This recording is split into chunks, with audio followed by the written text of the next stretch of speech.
here.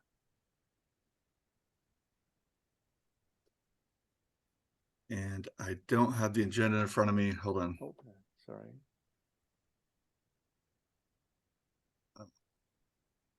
And I will pull that right up here. Okay, that'd be easier.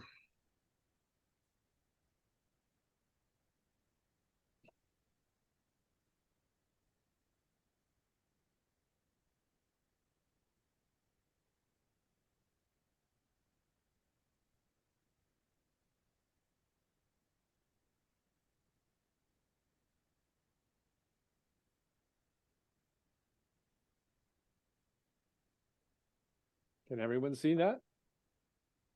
Yep.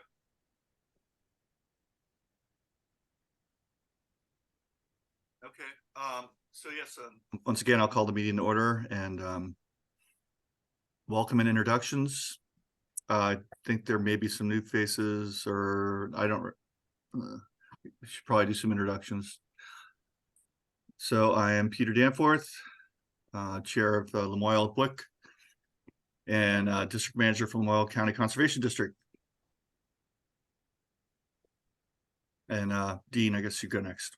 Sure. Dean Pierce, Northwest Regional Planning Commission and QUISP staff.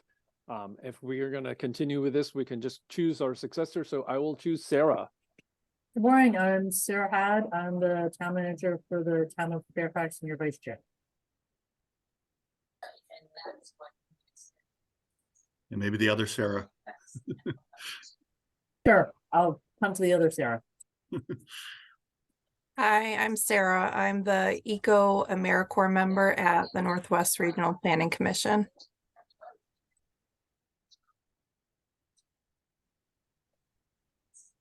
Go ahead and choose someone else.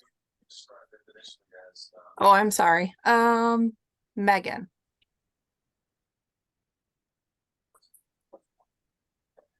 Good morning, Megan Rodier, Regional Planner with Lamoille County Planning Commission. And hold on, I can't see anybody else. I'm gonna have to expand this. How about we go with Dick next?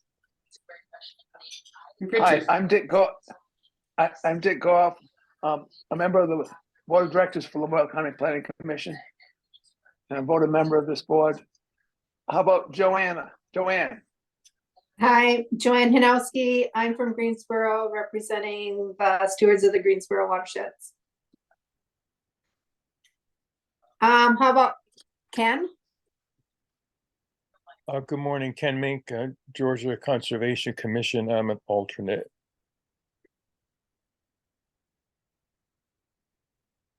Oh, somebody go next. I don't know who's in line. I can go next. Sai Sarapalli, Senior Transportation Planning Engineer, Chittenden County Region Planning Commission. I'm alternate for Underhill. I'll just jump in. My name is Ken Henderson. I'm the chair of the Friends of the Northern Lake Champlain, and I'm a voting member. Karen Bates, DEC Watershed Planner, Technical Assistance to the BWEC and QUISP. Lauren Weston, District Manager with the Franklin County NRCD, voting member, she, her pronouns.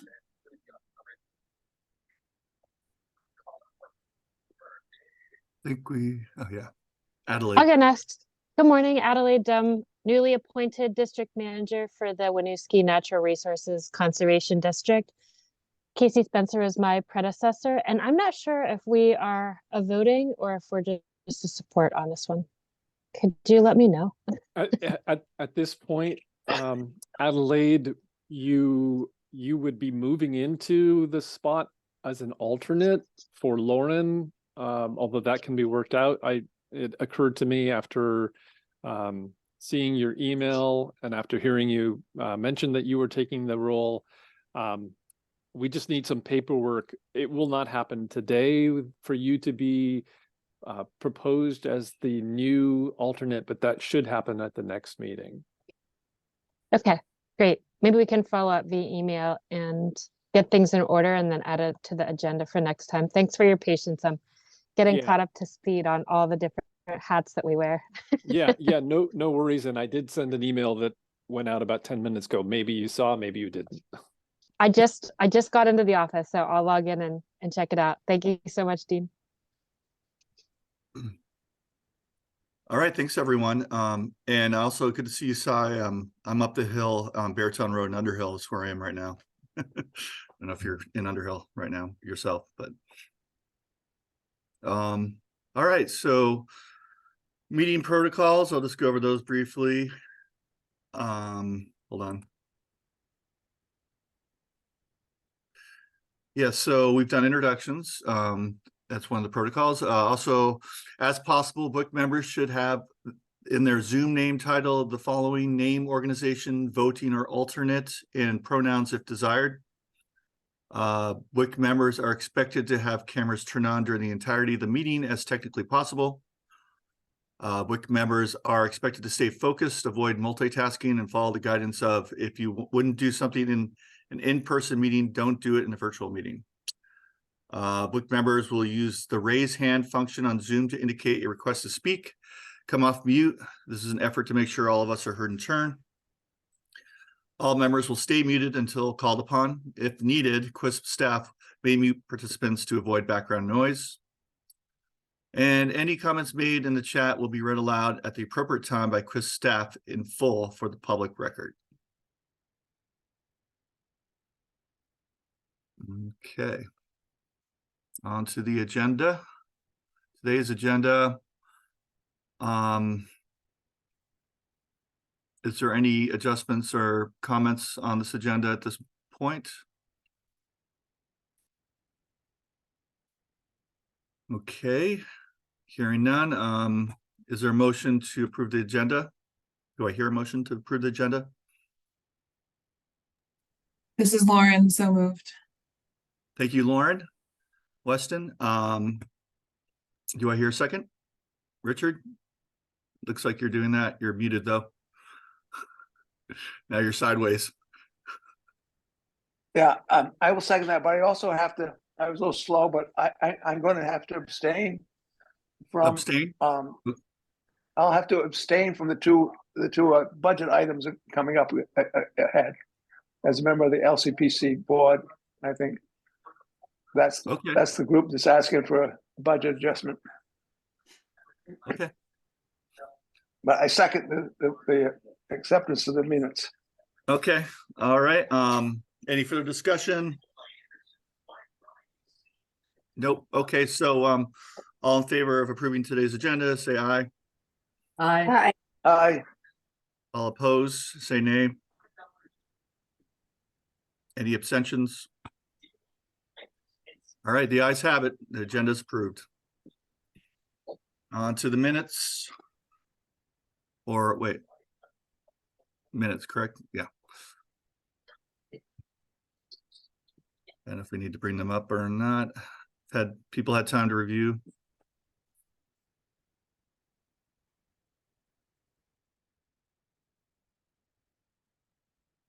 Okay, do I hear a motion to approve the minutes from last meeting?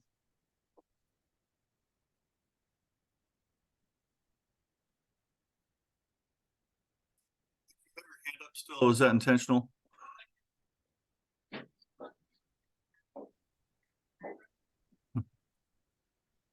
This is Joanne. I say we accept the minutes from last meeting. Okay, I hear a motion from Joanne to accept the minutes. Do I hear a second? This is Lauren Weston. I will second. Okay, Lauren Weston seconds. All right, any further discussion? Great. All in favor of approving the minutes, say aye. Aye. Aye. All opposed, say nay. Any abstentions? Sarah, I'll abstain. Sarah, you're gonna, okay. Can't Recognize Sarah had his- Who else? Can't. Okay, Kent's abstaining. Okay. Kent and Sarah for the notes. All right, well, the ayes have it, majority approving the minutes from the last meeting.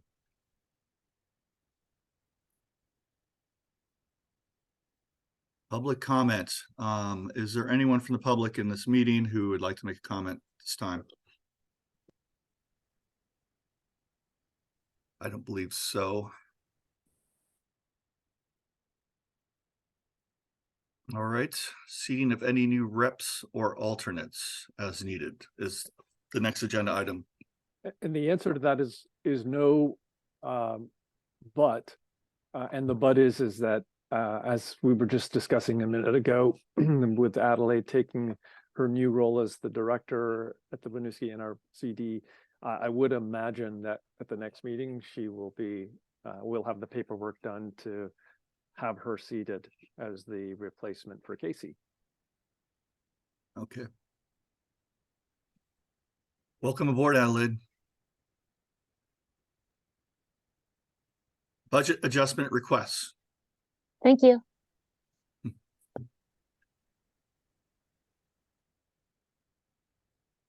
And I'm ready to tee this up if that's okay, Mr. Chairman. I'm gonna just show a slide here with the recap of the situation. Pretty straightforward. There were two projects previously approved by the council for funding awards. Those sponsors or the sponsor of those projects was requesting a budget adjustment.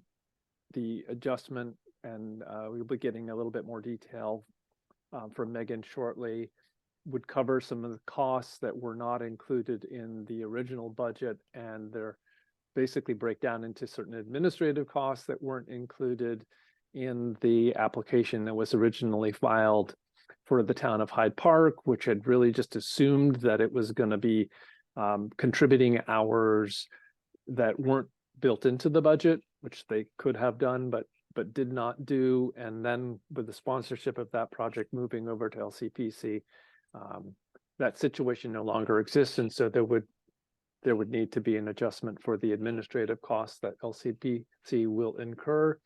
And then the other piece is for cultural resource assessment, and that's something we'll be talking about. And this is an action that does require, this is an issue that does require action by the Basin Council, since the Basin Council, without any kind of further procedures for it, has to approve financial awards.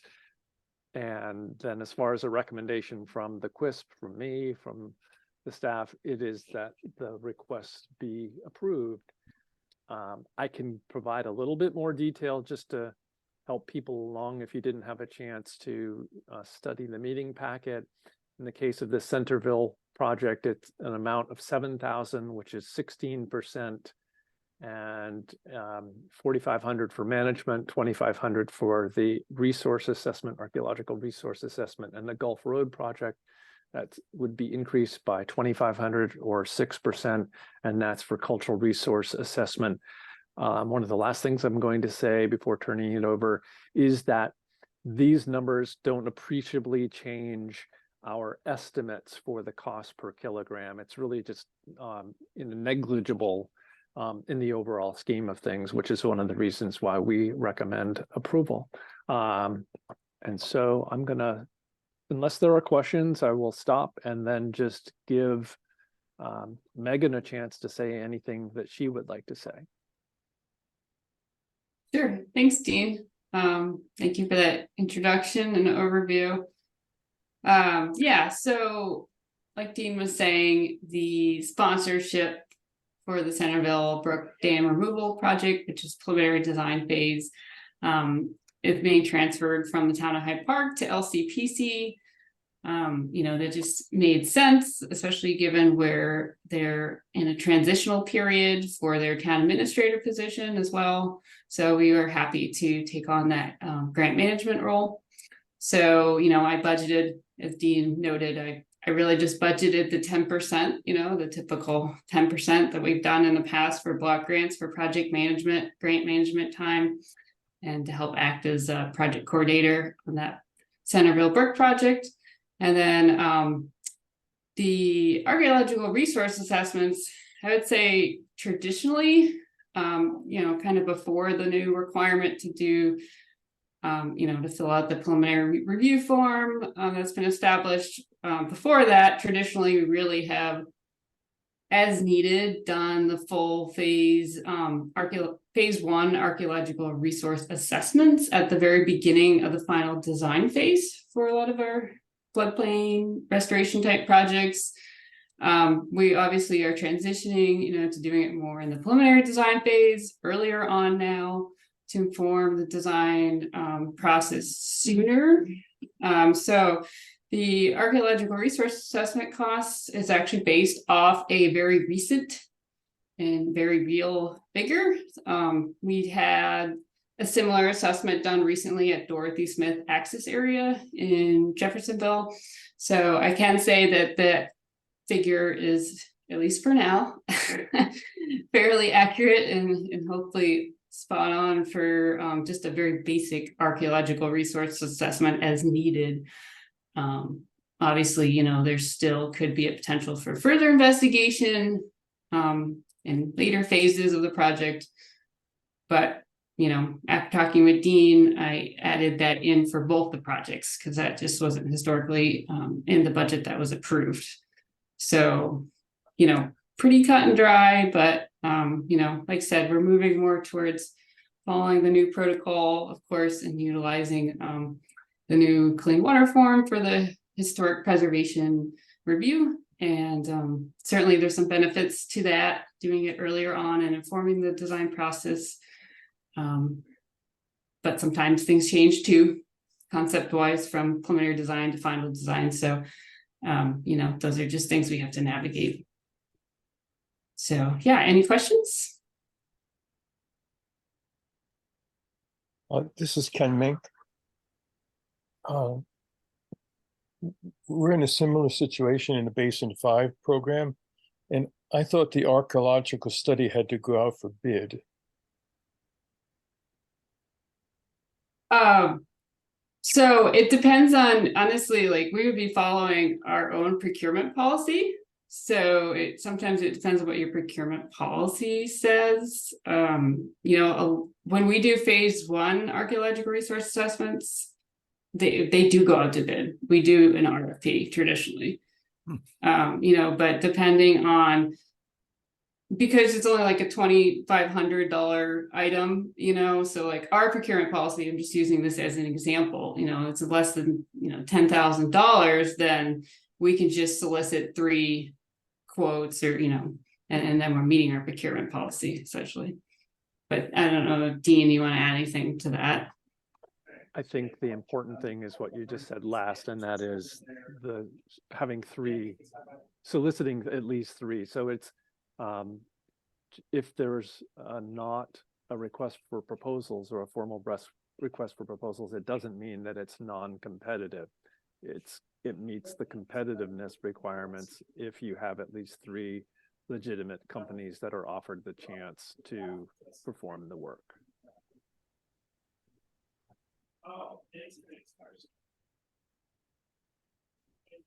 Okay. Any more questions for Megan or either of these applications? This is Ken again. I'm a little bit puzzled about the procedure involved for whether an archaeological study is required or not, and who makes that call. Is that part going to be covered today, Dean? Yeah, I guess, Ken, if you can just stay tuned a few minutes, we'll start to delve into that. And the short answer is Division for Historic Preservation is going to have a lot to say about that. Okay. In determining whether or not you're going to be able to avoid doing one or doing one.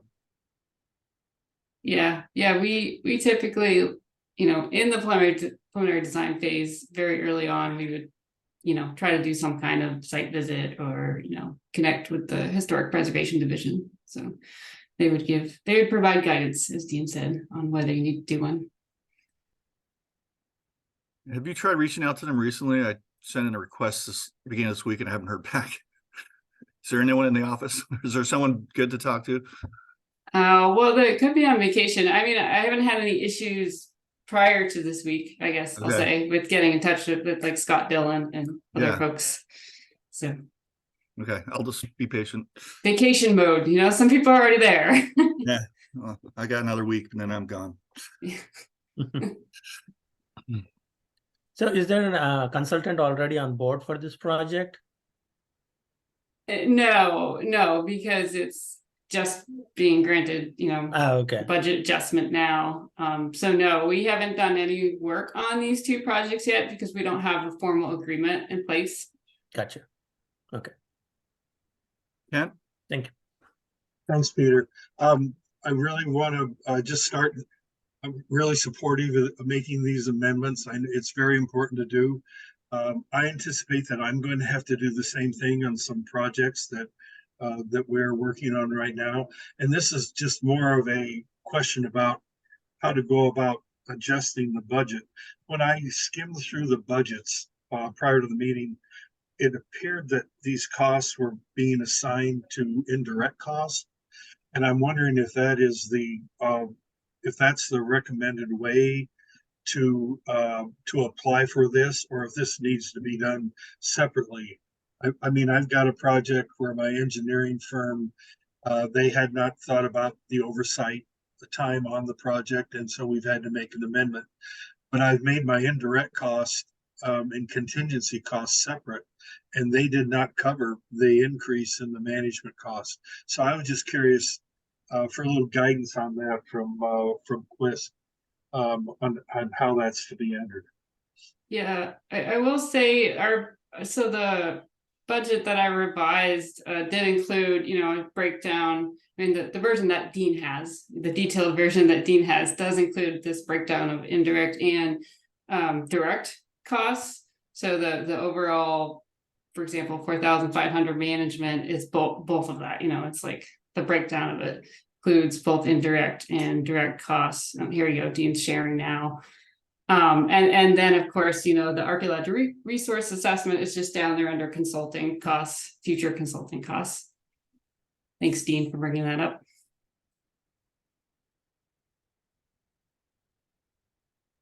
Yeah. Yeah, indirect costs will automatically be, you know, raised because of that budget change. So yeah. Right, it's just being recalculated essentially. Right. The indirect costs, though, relate to your direct costs that are incurred because of your management of the project.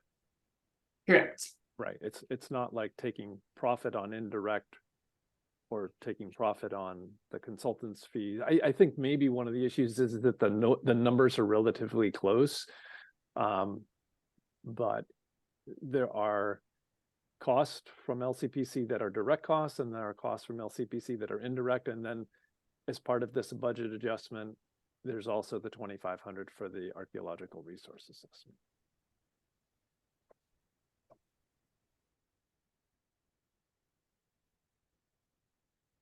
Okay, any further questions or discussion in regards to these budget mod requests?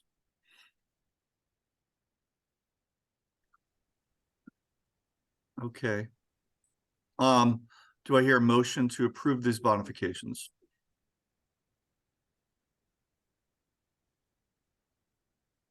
Kent, it looks like you're so moved. Okay, thank you, Kent. Do I hear a second? Sarah Haddle, second.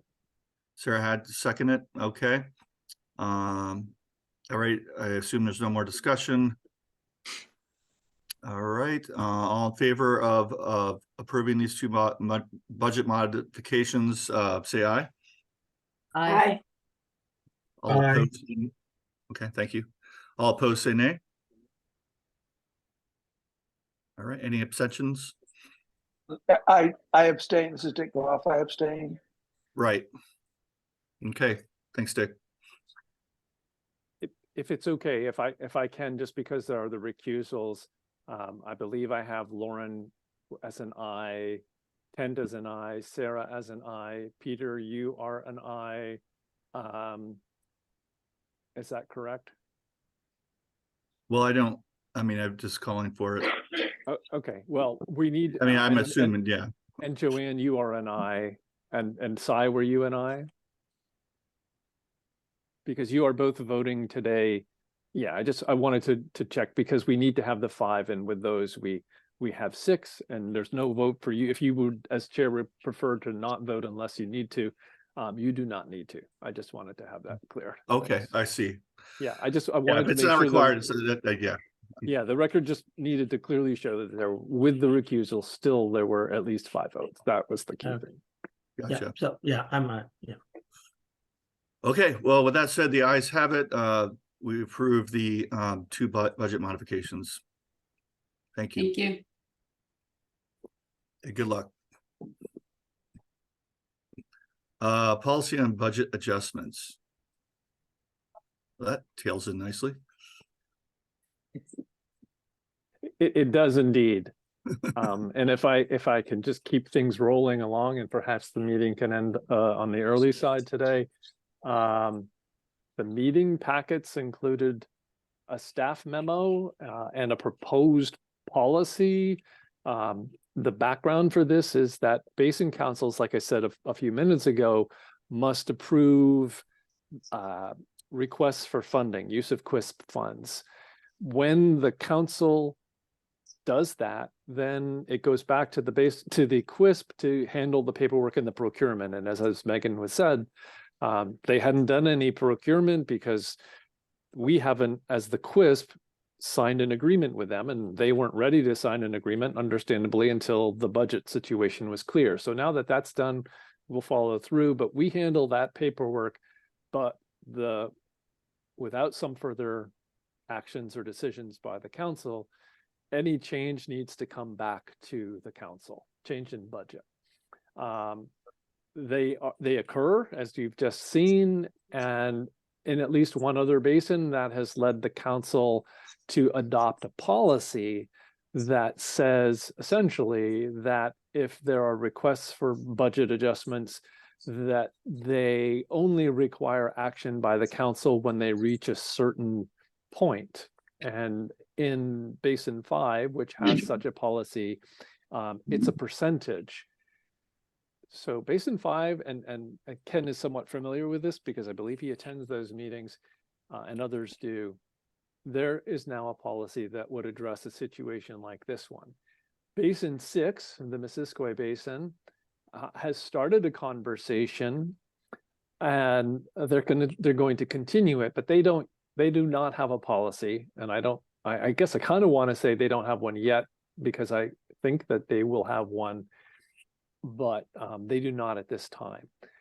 So what happened in the Missisquoi Basin, which met about 3 weeks ago, I guess, I presented to them what is something very similar to the Basin 5 approach. And it's very straightforward. It basically just has percentages that say up to a certain point, staff can approve.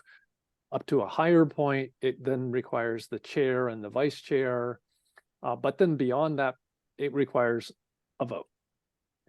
But what Basin 6 was wondering was, are percentages always going to work? And so that's one of the things that happened after their meetings, is that we started to develop some bells and whistles or alternatives that are beyond just a straight percentage. And that work was something I thought could be helpful for this group, because if you like the idea of a policy similar to Basin 5, but you think, like Basin 6 does, that there need to be something more than just percentage, then I've given you that material to consider.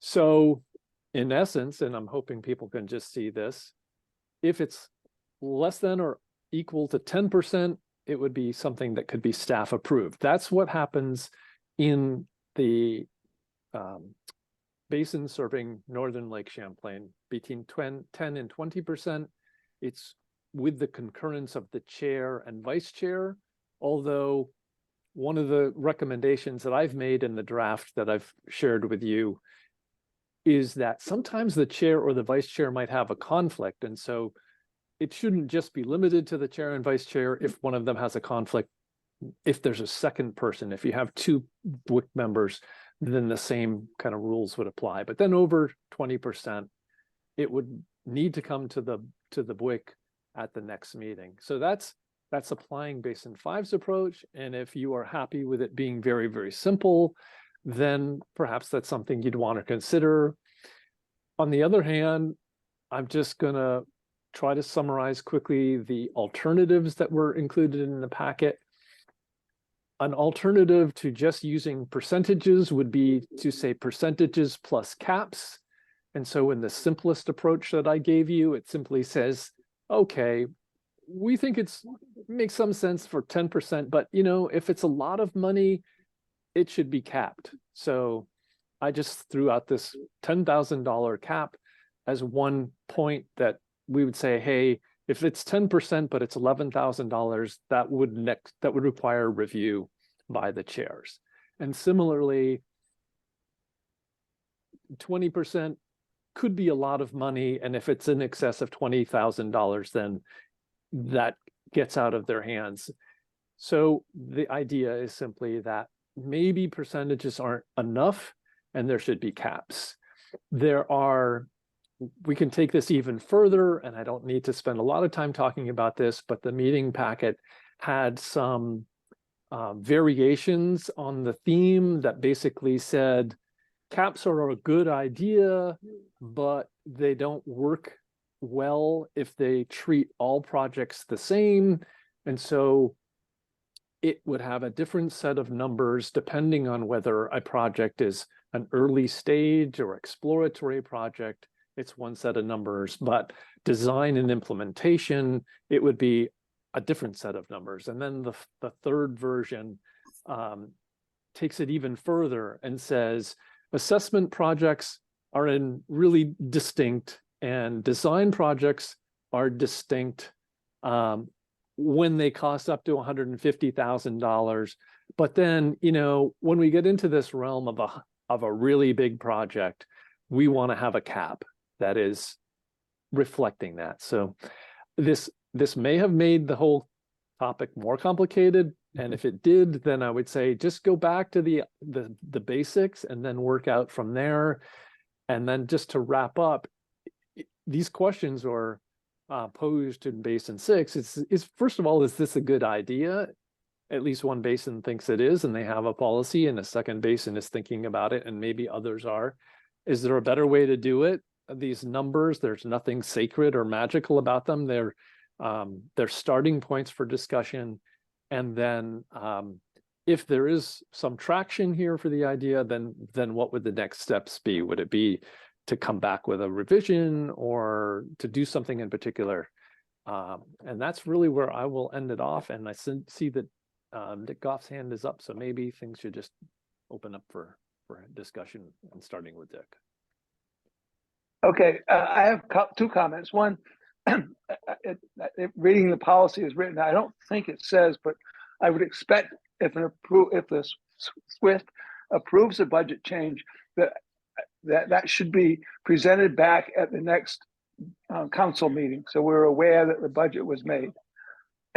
Secondly, I'm thinking, why make it so complicated? Just let the SWIFT approve what they think is appropriate, budget changes. And if they're concerned it's too big or too something, they can bring it to the council. Just leave it up to them to make that decision that it's something the council should review.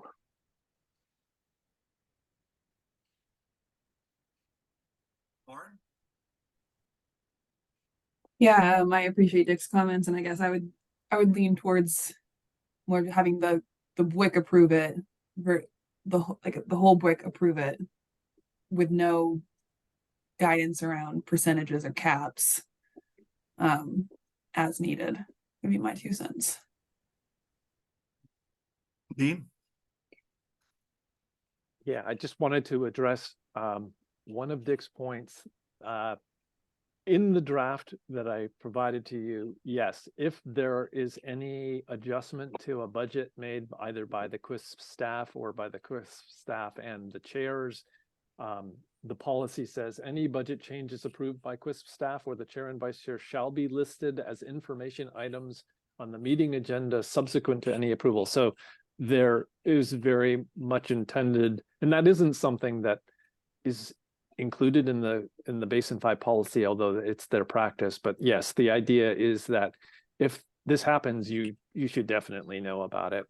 And then just as far as leaving things open, what I believe is important that I didn't say before is that by approving a policy like this, you as a WIC are taking action, and essentially you'd be saying you're modifying the approvals that you've given to say, hey, it's our approval plus as much as 10% or 20%, whatever you agreed. And that's taking action. And beyond that, you would also, by adopting this, be saying, anytime you approve a project in the future, you do it with the understanding that there can be adjustments. So it's taking care of the requirement in rule that says the WIC has to be approving, and this policy is essentially a way of doing it in a broad way.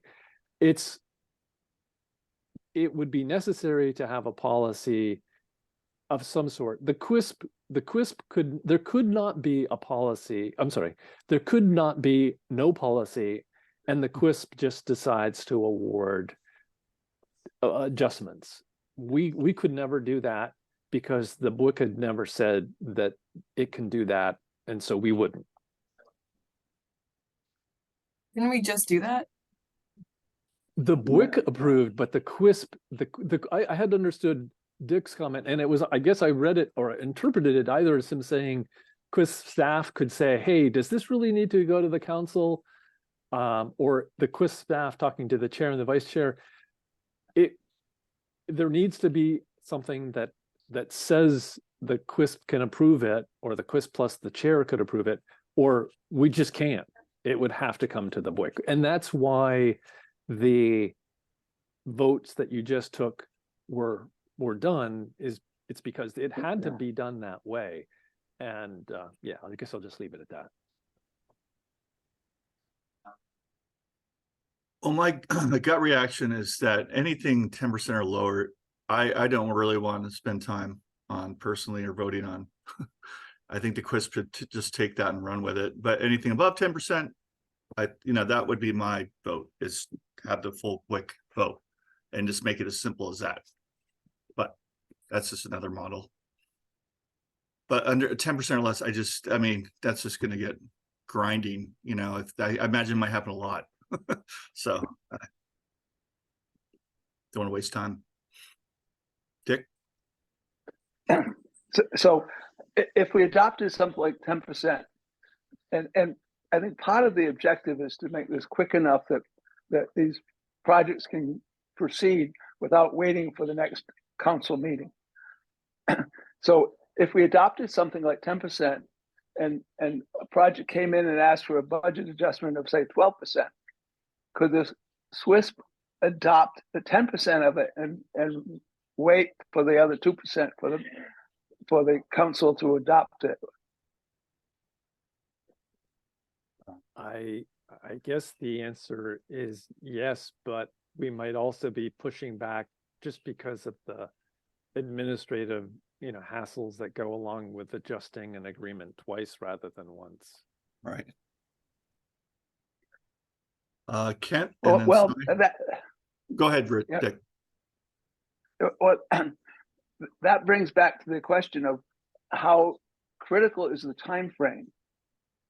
So, if they need the 10% of it to get their project rolling, should we allow that to happen as opposed to waiting for the next council meeting, which could be 2 months away, to get the entire 12%? If I may, Mr. Chair, I think there's some validity to that point. I agree. I understand what you're trying to say. I think I would say that if someone is asking for 12%, it's because they need 12%. 10%, if they needed 10%, they would ask for 10%. But if they're asking for 12, they truly need 12, and they may not. It isn't it isn't going to work for them. They need 12%. If they say they need 12%, they need 12%. And so if I was to say, well, I can give you 10%, but if they had been talking with me, raising this issue, and first thing I would have said is, well, if this policy exists, if you can make it 9.9% or 10.0%, you're good. And we would never get to a conversation about 12 if 12 wasn't necessary. But if 12 is necessary, 12 is necessary. Is how I would interpret it. But I guess I will defer to people who are with the organizations where you would be facing this quandary, like, oh, gee, what do I cut? Well, they should be thinking what they could cut without having to ask before they even ask. Sai? Yeah, so on the lines of cap, I'm thinking like, a 10% with the cap amount would be a reasonable thing. We say it's like 10% and like, or $10,000, whichever is more. That makes sense. And I was thinking like, do we need the second option, like, going to chair and vice chair for between 10 and 20? Instead of that, maybe anything beyond 10% should come back to the council for discussion. I mean, vice and chair and vice chair will be at the council anyways.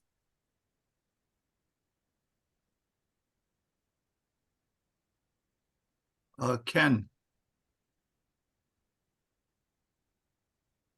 Yeah, Dean, would you folks be, as far as these increases go, would you folks be monitoring whether those funds in fact are available? Yes. Yeah, excuse me. As I will touch on later in this meeting, we have a lot of tracking of the finances for this. So yes, we know whether or not we have the money to award, and the money supply is not a constraint at present or for the foreseeable future.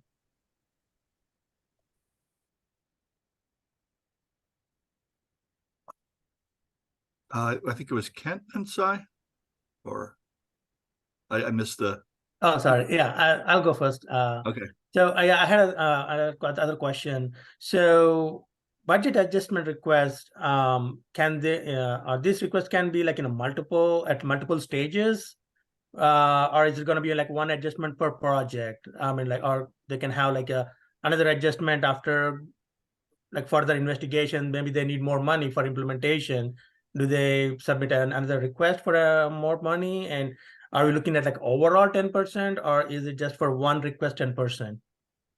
If I can respond, in this world, Sai, in most cases, every phase is a different project. So it would apply to the project, which in most cases is the phase. So if it was a project to do the final design, it's for that, and it doesn't bear on implementation at all. Or if it's a project to do the preliminary design, that's where the percentage would apply. And then when there's a new project, which would be perhaps the next phase, you're starting from scratch.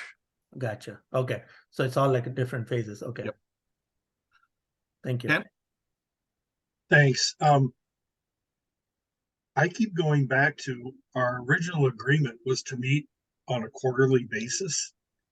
And so if we're going to be talking about every one of these small amendments, and then somebody would, like Megan, would have to wait 3 months before getting an answer on it, I don't think that's very fair to the people implementing projects. So I think there's a real need for this. And I do have a lot of confidence, working with the Quist staff. So, I'm in agreement with it. I'll have to admit, I was one of the rabble rousers that brought in the idea of caps. And what was in my mind was, if that project that was originally approved that was rescinded, that $340,000 construction project that we had, that if I came in and asked for 10,000 or 10% increase, well, that's $34,000. And is the BWIC gonna, be cool with that? Going ahead without an approval process? And so like, I'm really happy to see what Dean presented as some options. I have to admit that I didn't look at them until about 30 minutes before this meeting. And I'd kind of like to sit down and wrestle with them a little bit and look at the various projects that we've got out there and what we're considering, and really the magnitudes of monies we're working with. So I don't know if I'm definitely not ready to take action today, but I'd sure like to give it a little more thought, and I'm really happy to have it presented. So the more I listen to this conversation, the more that Basin 4 model looks good. The only thing that gives me pause is, giving two people that much power, I suppose, to, from the BWIC on the 10 to 20%. But I suppose if the BWIC were to unanimously vote that it is okay to do that, then I wouldn't have pause. So again, I'm kind of liking that because of what Dick and Kent have brought up, and a few other people as well, about how fast this can move, because we do only meet like every other month or sometimes 3 months. So I know I'm sort of gravitating towards that first model you showed us, Dean. If I may, I Yep. I want to make clear, no action expected today on my part. As far as the authority given to the chair and vice chair, that's just what came out of the Basin 5 conversation. They thought it made sense. Last thing I'll say that could perhaps help crystallize things when this is taken up is it can always be amended. So if you wanted to just keep it very simple and have just, 1% and it's administrative, but over that, it just goes to the BWIC, you could do that and you can always adjust it. Or you could go the other direction. If it's more, more complex and you decide that it really should be simpler, then you can always adjust it. So you can start small and change too.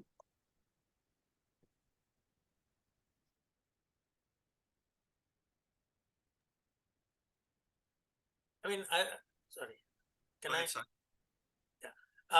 I'm just thinking, like, I mean, we might not see a lot of projects here, but whatever we have so far, we might have some idea like what kind of projects we're getting and what's the budget amount, and see what is a reasonable percent. I mean, we don't have to stick with 10%. Maybe we can bump it to like 15%, just to understand like what are the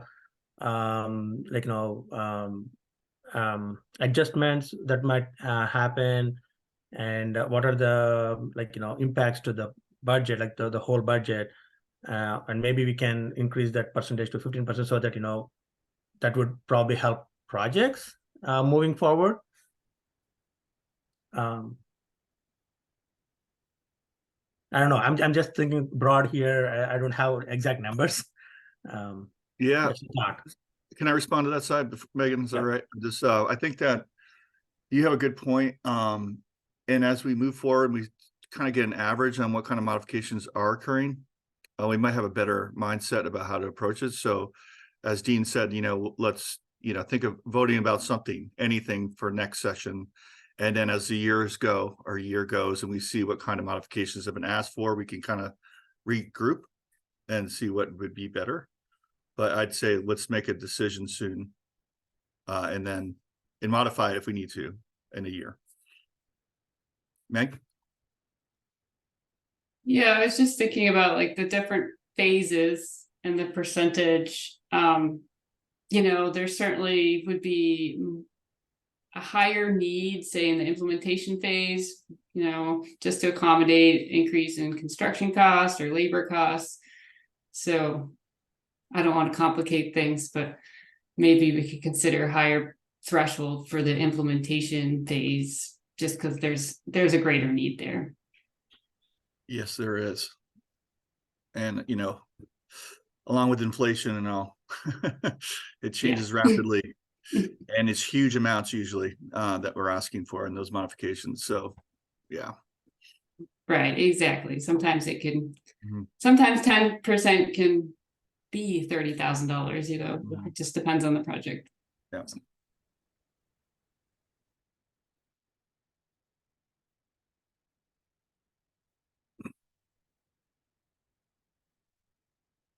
Okay, Dean? I don't want to shut down discussion, but maybe it has run its course, and that where we are is that people are thinking you're not rejecting the idea, and that that Ken said, give everyone some time to think about it, and we will have something ready for your January meeting for further discussion and possibly action. I think that sounds good. Anyone else?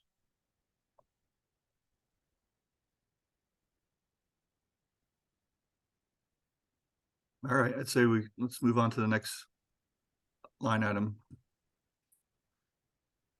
Training regarding cultural resource assessment. Yes.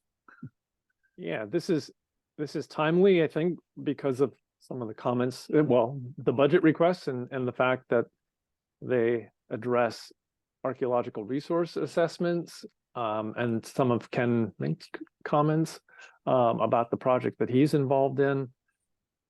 We, as staff, reached out to DEC prior to having this topic presented at the Missisquoi Basin Council, and it just seemed right to also share it with you.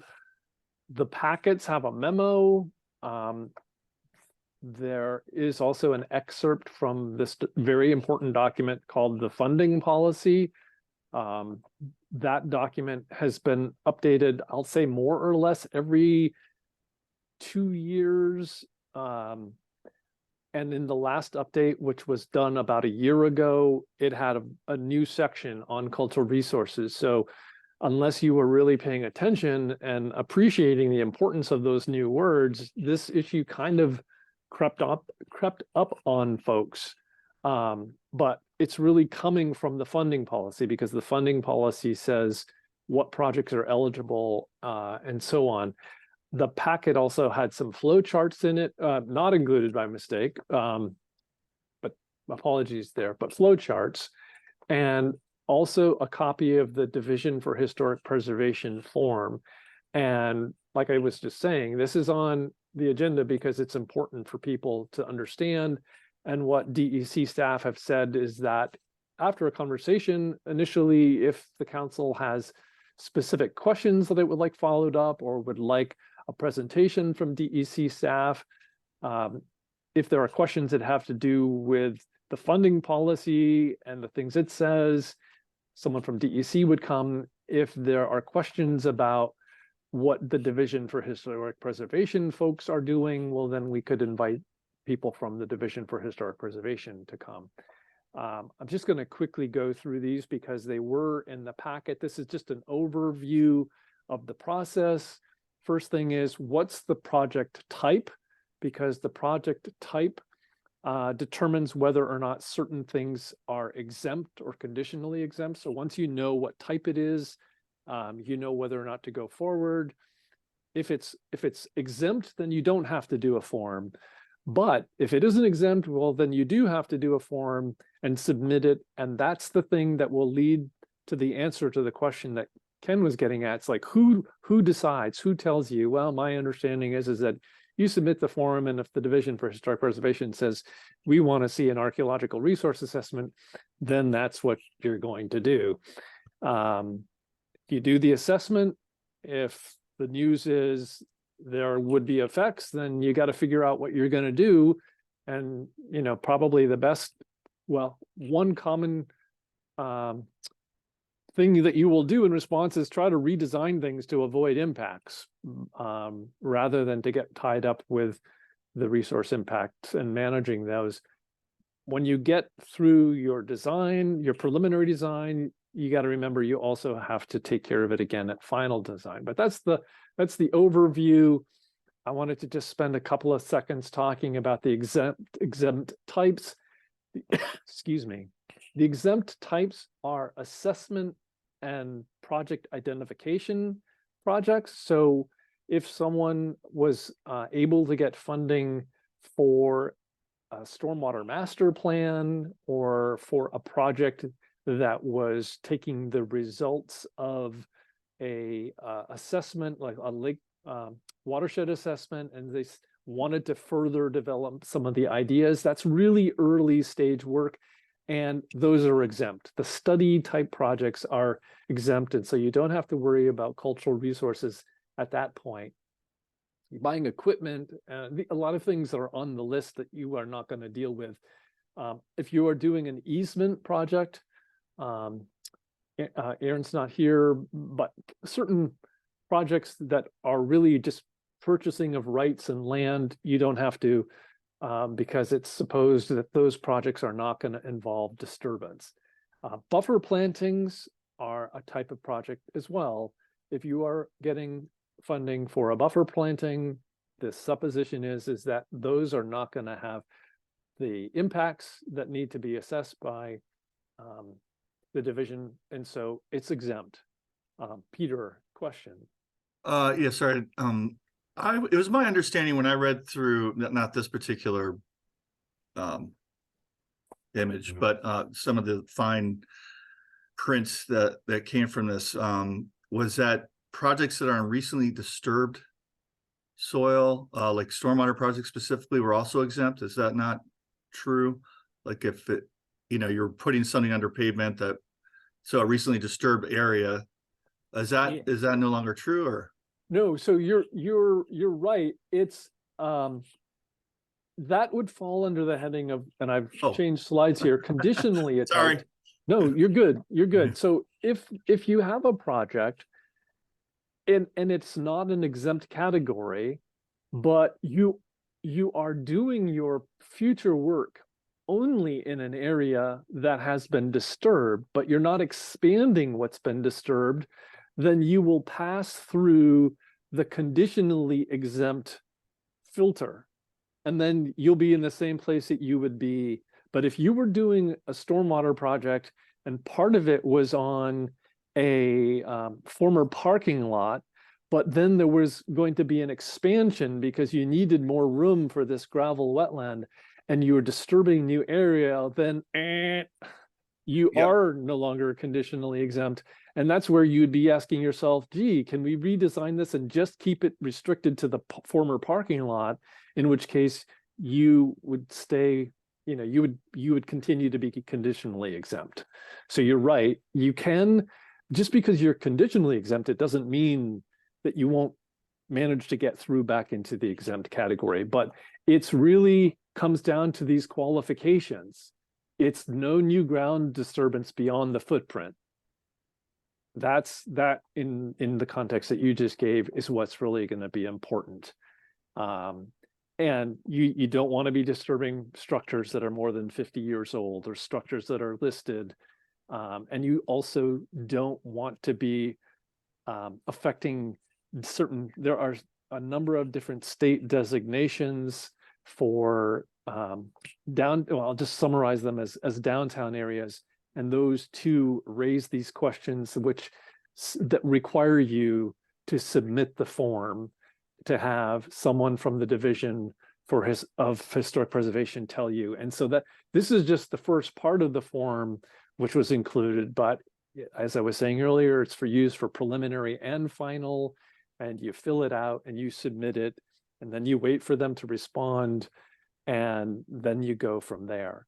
Exempt projects, you would not need conditionally exempt. You're gonna have to send it in when it has any of those effects, or you're gonna go beyond the footprint. And then they'll perhaps tell you need to have some study done. I also just wanted to touch on a couple of points. I have referred to this in the past, a document called Appendix B. Appendix B is this big table of project types, and there are definitions, and then there are associated project milestones and deliverables for each of those types. So if you have received funding from the council and you've come and we've gotten to the point where we've given you a task order, all of the paperwork we've circulated says you have to do the things that DEC says you have to do, and the things DEC says you have to do are spelled out in this appendix. And I'm just highlighting that one of the new developments in this, I've just taken I've taken dam removal projects, and I've pulled out preliminary engineering and final engineering. So two different, same project type, but two different phases. So those would each be different projects. And with preliminary, what's one of the milestones? You have the milestone of preliminary Vermont Division of Historic Preservation project review. And then if you get through that and you're in the final engineering phase, oh, yep, here's one of the milestones you have to complete, and that is the final Division for Historic Preservation review. Yes, so that's a lot of material. Hopefully the packet can be helpful if you have questions, and I can try to point you in the right direction. There is a video of the training that the Division of Historic Preservation provided a year or so ago. I don't know if you've had a chance to watch that, but if you haven't, you might want to if you're encountering some of these issues. And if there are any particular questions that the BWIC would like to have directed, I will direct them to the people who can handle them.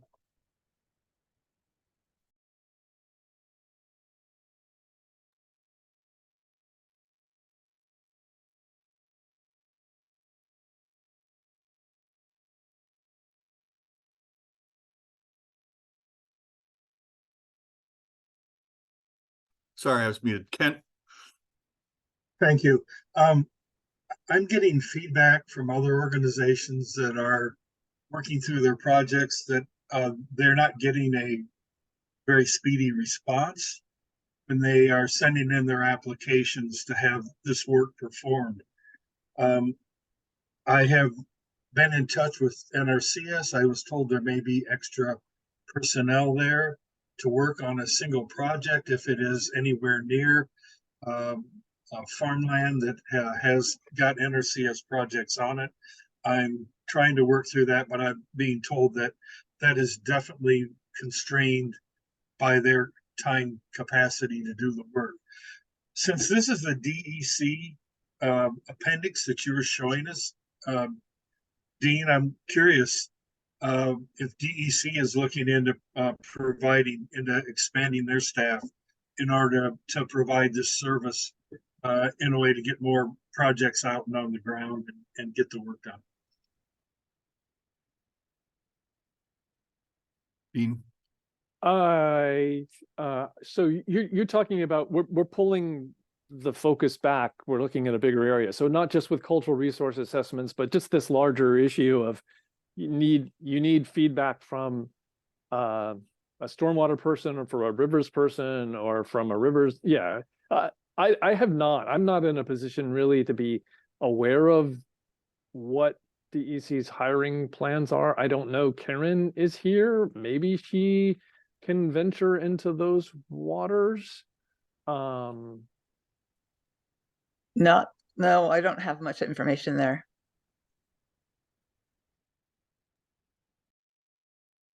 All right, something to think about. I'll think about that and think if that question needs to be asked.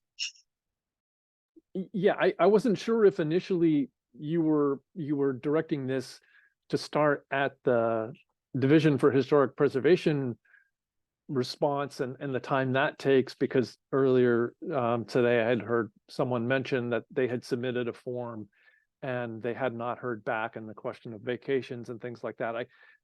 There is a different form that the division uses. So there's a specific form for clean water projects, and that's the one that has been shared, but there's a more generic form that I guess, developers would be using. And I think that there's a reference to something like 3 weeks, be prepared to wait 3 weeks for your response. I may not have that exactly right, and I can track it down, but the Division for Historic Preservation is not one with a large staff, but I believe that during that video, people raised concerns about, do you have enough people to be able to respond to this request? And the answer, I think, was, yeah, we think we can keep up with this.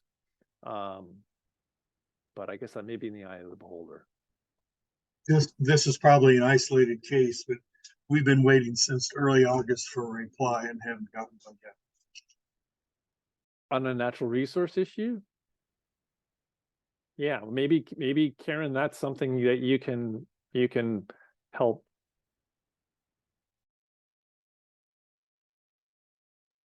Yeah, Ken, email me, let's talk.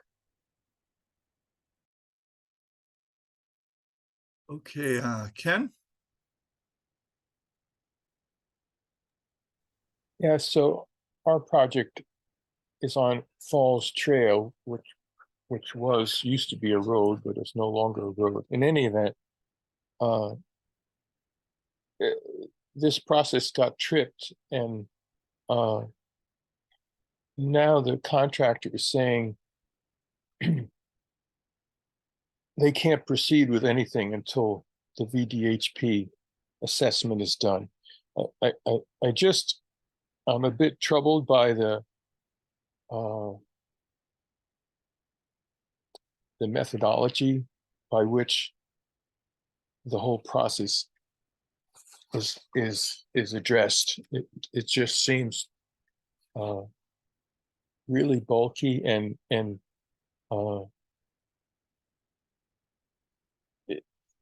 I mean, we have a case where, the gully that we're trying to correct obviously is still eroding, and it's going to continue to erode until the project gets implemented. And here we're sitting, the map that was provided to me indicated this whole area was in the lowest possible archaeological issues that could occur, and still they're requiring an assessment. It's just troubling.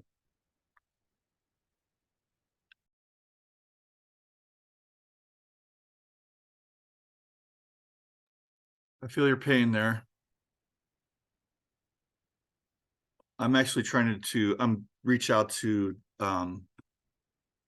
that division to question them about our strategic wood addition project that we're doing. And that's my question out to them is, we're actually in when it is implemented, there's no actual movements of soil or any of that nature. It's just trees being cut and laid into the water, if even they need to be cut.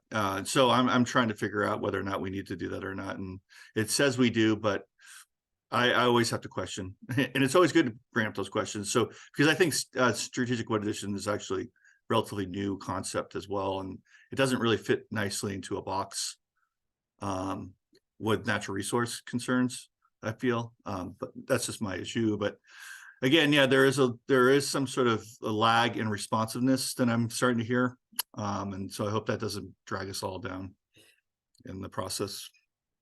Maybe if they hear that there is, that they'll get better.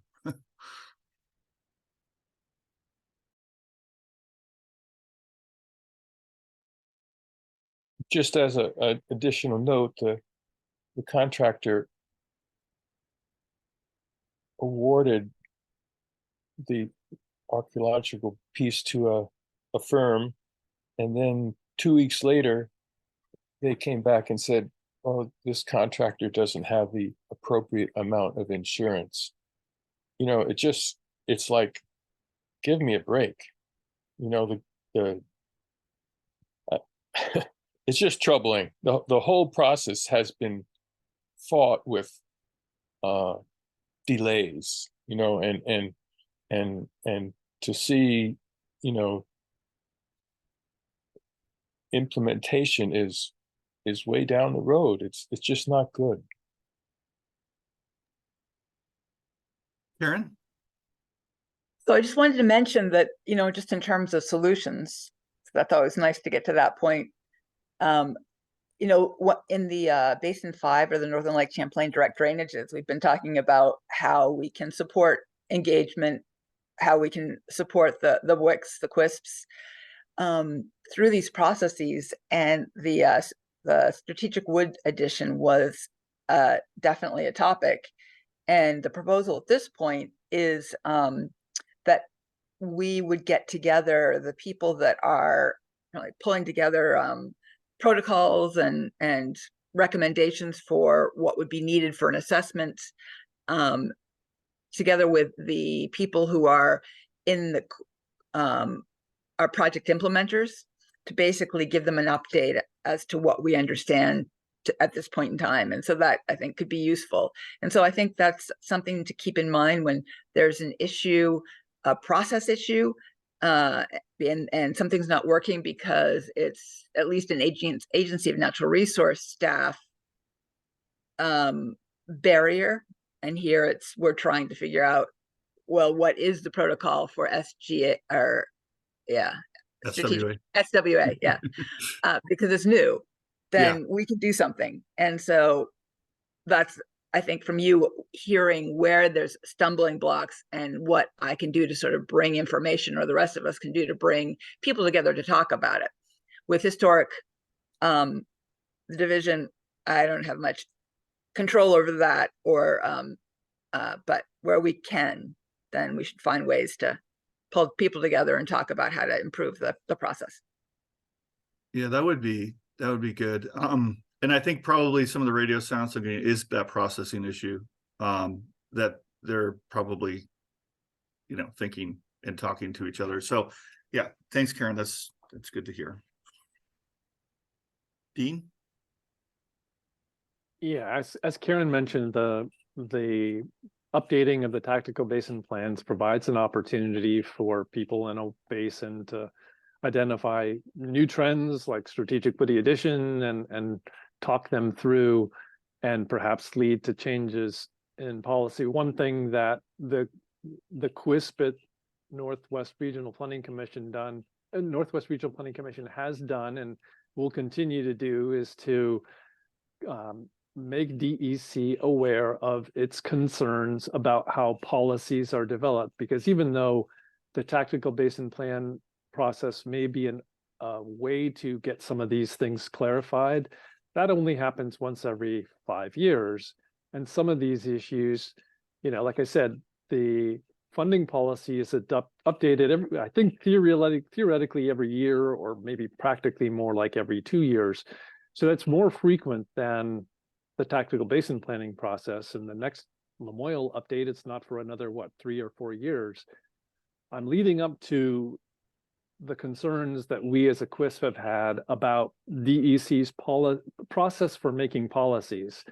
The funding policy is of immense importance, and yet it is something that happens, at least from our perspective outside, entirely within the agency or from within the department. And we think that there does need to be more involvement of outside folks in these policies, because it would lead to better policies. And yes, it may be possible to get the list of exempt project types expanded to include strategic woody additions, or at least those that don't involve driving into the bank, which some of them do. And so technically that's disturbance.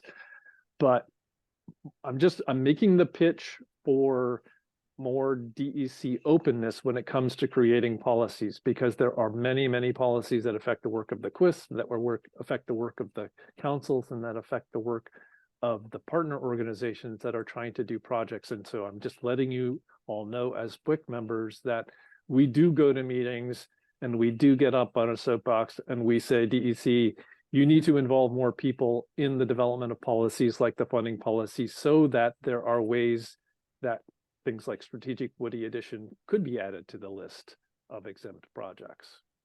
A little bit of patting ourselves on the back, but at least that's where we're coming from, and what we're trying to do with some of those meetings. Can I add one more thing? So I would just add that even though the planning process for each basin is every 5 years, for example, we're doing Basin 5, but it's addressing an issue that affects a lot more of all the quists probably. So I think there also has to be some way to be able to communicate as a WIC a concern to the basin planner and regional partners of whatever planning process is ongoing, to be able to say, you know, if you want to take this up, it would be great. Here are our issues, because it's the one opportunity to get staff together. We're not going to we don't make official policy. It's more of the, how do you just make the process smoother? Like with Peter wanting more information, it's like, well, all right, we got to pull that information together, that process together that works for us, and then meet with everyone and talk about it. And we have that opportunity of the resources to do that work as a watershed planner, at least. And then the regional partners who have the additional funding during that time to also help out. Yeah, thanks, Karen. Yeah, I'll actually get back to everyone too about what I hear from the Preservation Division, based on my questions regarding strategic wood addition. I'm assuming they hopefully will answer me by today, but we'll see.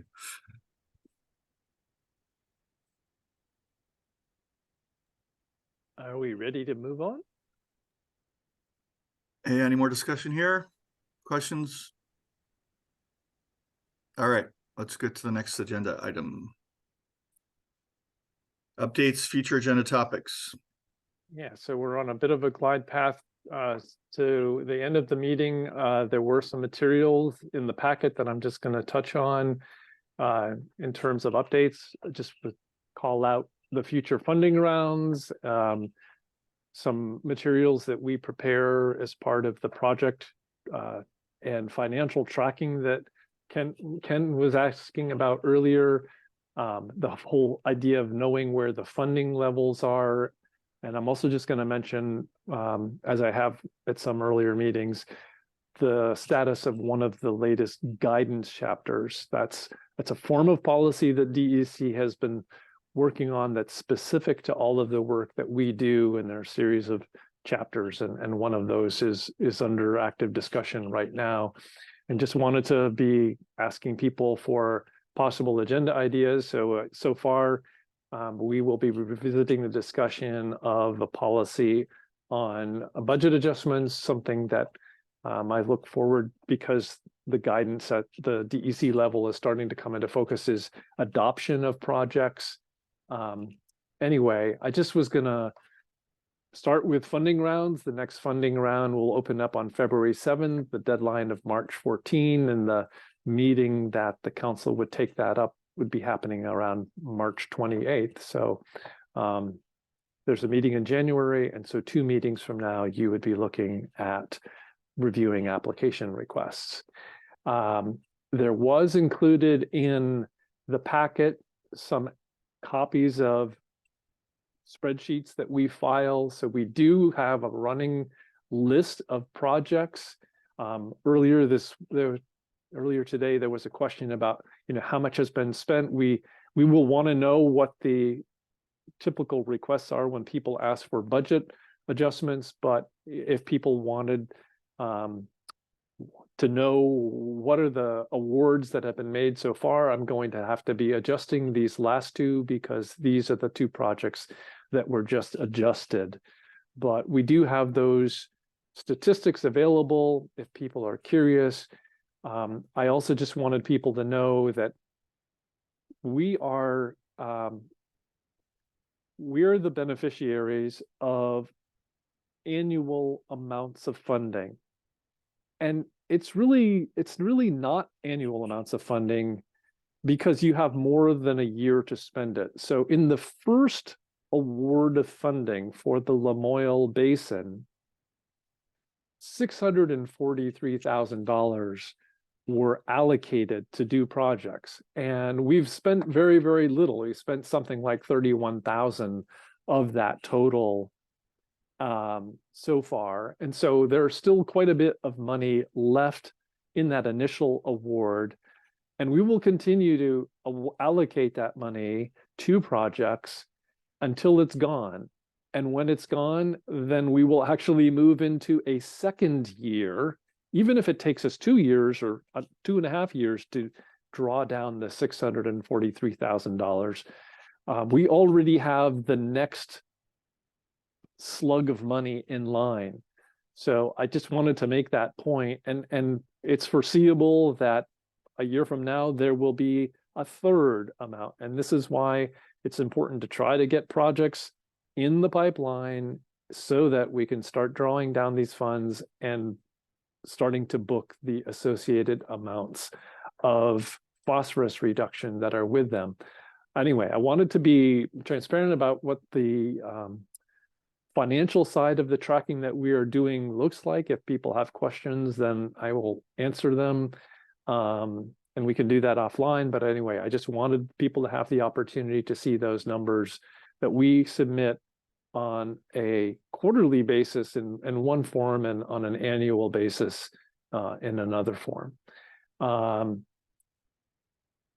That was all, but yes, I wanted to touch on guidance chapters. Guidance chapter 9 is under active discussion now. I'm forgetting the number. I believe it's guidance chapter 7 deals with operations and maintenance, and that is going to be released soon. Chapter 9 is on the subject of progress and how well do we as a QUISP, we are obviously not keeping up with the targets in these early stages. And so DEC has been spending quite a bit of time writing guidance on how will it be measuring the performance of the QUISPs and determining whether or not reasonable progress has been made. But anyway, that's the subject of the chapter 9, which is, there's a meeting about this afternoon. And if people have questions about any of that material, then I'm happy to connect you with it. And then also, before I forget, one of the things I wanted to do is that there were comments, and one of those comments was made by Sarah, who evidently had to leave for a doctor's appointment. Oh, yes. Yeah, I think, Dean, that, I think we're going to see very little money spent in the first year or two because it's all in program development, preliminary design, work, and the implementation is going to come like a waterfall when it does. So we just got to keep our eyes on the prize.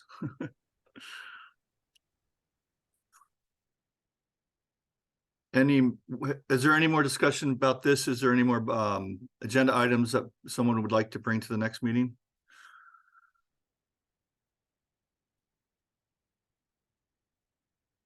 Now I'm looking forward to the maintenance discussion.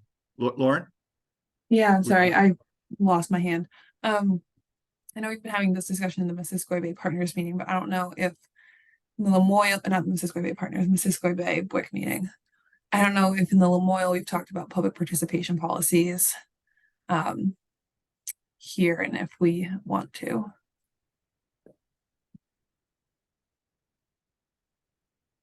Can you clarify public participation by BWIC or? Yeah, so in the Missisquoi, we drafted a public participation policy for members of the public to be equitably involved in these projects. Dean has his hand up too. I'm sure he can speak more to it. Yeah, I don't want to cut you off. I can add something to whatever it is that you wanted to say. There is a comparable policy, although it's been a long time since the Lamoille Council has looked at it, but there was an interim public participation policy.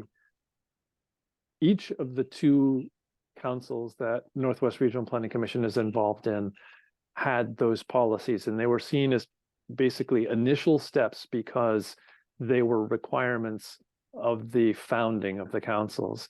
And like Lauren was saying, in the Missisquoi, there was more discussion about taking it to another level, and that's been sidetracked because the Regional Planning Commission is also working on that and again, I don't want to cut you off, but I do have some things to share having to do with conversations that QUISP have been having with DEC about the need for a communications strategy or plan. And there was some news shared at a couple of meetings ago, a couple of weeks ago. And I could talk a little bit about that. And I also realized that I have neglected to point out that something that is in the works is it's being called a Basin Council or QUISP and Basin Council Summit that DEC is looking at. And that's not for the general public. It's not focusing on the general public. It's focusing on people who are somewhat connected to this work already.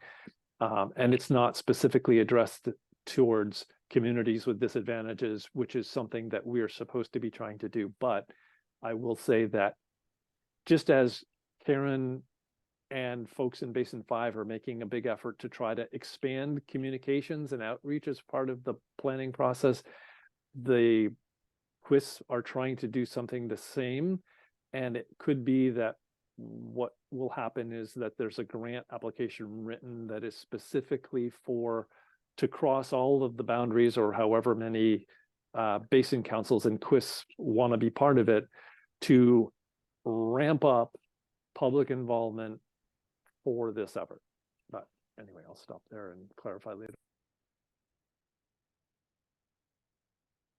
So do we want to add that to the budget? I mean, to the agenda for next meeting, a discussion in regards to that?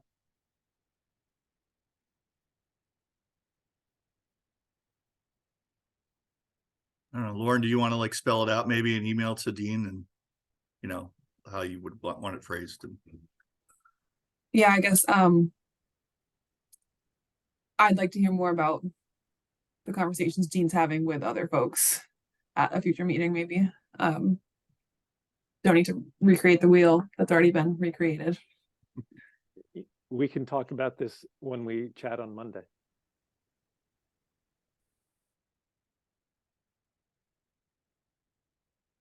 Okay, any more discussion in regards to the next agenda items people want to add, or anything else anyone wants to say? All right, looks like we're going to end a half an hour early, which is good for me. So Dean, unless you have something else to say, I was going to see if there was a motion to adjourn the meeting. This is Lauren, so moved. Okay, Lauren Weston, do I hear a second? I think that's Dick saying yes. Yes, a second. All right. Okay, all in favor of adjourning this meeting, say aye. Aye. All opposed, nay. Okay, well, I'm just going to go ahead and say the ayes have it, and have a good day. Happy Thanksgiving, everyone. Happy Thanksgiving. Thank you. Thank you.